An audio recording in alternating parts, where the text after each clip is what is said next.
Ladies and gentlemen, the President of the United States and the Secretary of State of the United States.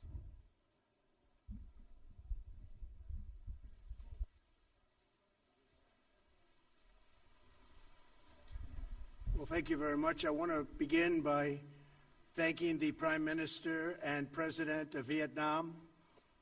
We're in Hanoi. It's an incredible city, and what's happened over the last 25 years has been incredible for the people of Vietnam, the job they've done, economic development, really something special. So I want to thank all of the people of Vietnam for having treated us so well. On North Korea, we just left Chairman Kim. We had a really, I think, a very productive time. We thought, and I thought, and Secretary Pompeo felt that it wasn't a good thing to be signing anything. I'm going to let Mike speak about it. But we literally just left. We spent pretty much all day with Kim Jong-un, who is, he's quite a guy and quite a character, and I think our relationship is very strong. But at this time, we had some options, and at this time we decided not to do any of the options, and we'll see where that goes. But it was a very interesting 2 days, and I think actually it was a very productive 2 days, but sometimes you have to walk, and this was just one of those times, and I'll let Mike speak to that for a couple of minutes, please. Unfortunately, we didn't get all the way. We didn't get to something that ultimately made sense for the United States of America. I think Chairman Kim was hopeful that we would. We asked him to do more. He was unprepared to do that, but I'm still optimistic. I'm hopeful that the teams will get back together in the days and weeks ahead and continue to work out. It's a very complex problem. We have said since the beginning that this would take time. Has this process been more difficult than you thought? And was the North Korean demand for lifting of some sanctions the real sticking point here, in that you did not want to do that and they did? And will there it be was a about third, the sanctions. Will there be a third summit, Mr. President? Basically, they wanted the sanctions lifted in their entirety, and we couldn't do that. They were willing to denuke a large portion of the areas that we wanted, but we couldn't give up all of the sanctions for that. So we continue to work, and we'll see, but we had to walk away from that particular suggestion. We had to walk away from that.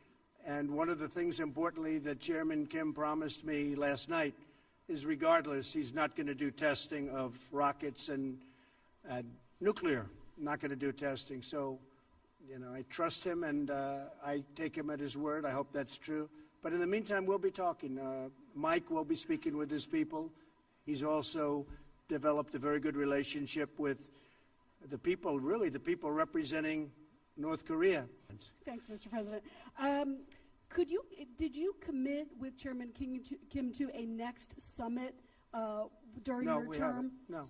Okay. We'll see if it happens. It happens. I have not committed. They are, at this point, some would say, a nuclear power. Do you accept North Korea as a nuclear armed state, at least for the time being? And are you thinking about reimposing the military exercises with South Korea, or will you keep in a freeze? Well, you know, the military exercises, I gave that up quite a while ago because it costs us $100 million every time we do it.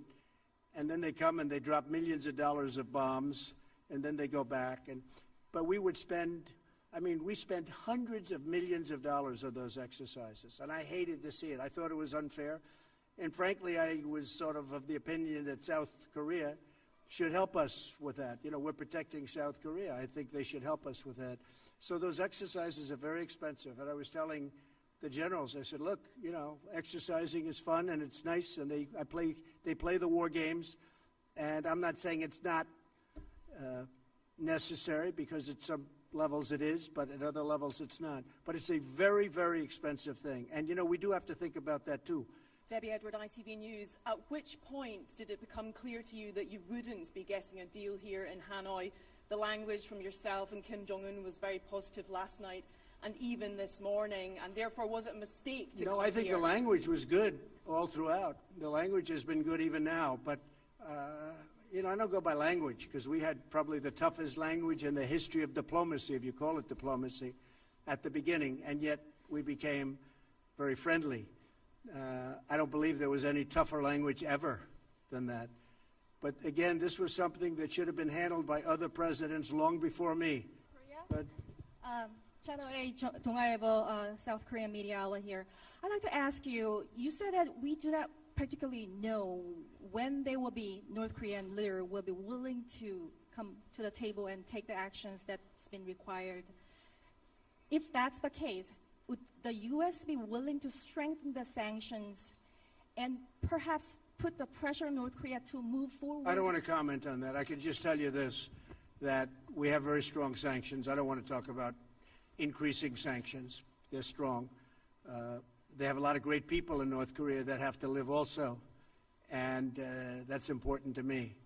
And I would say this, my whole attitude changed a lot because I got to know, as you know, Chairman Kim very well, and they have a point of view also. So I don't want to really talk about that. I just think that hopefully for the sake of South Korea, for the sake of Japan, and frankly for the sake of China, I was talking to President Xi, who really is a man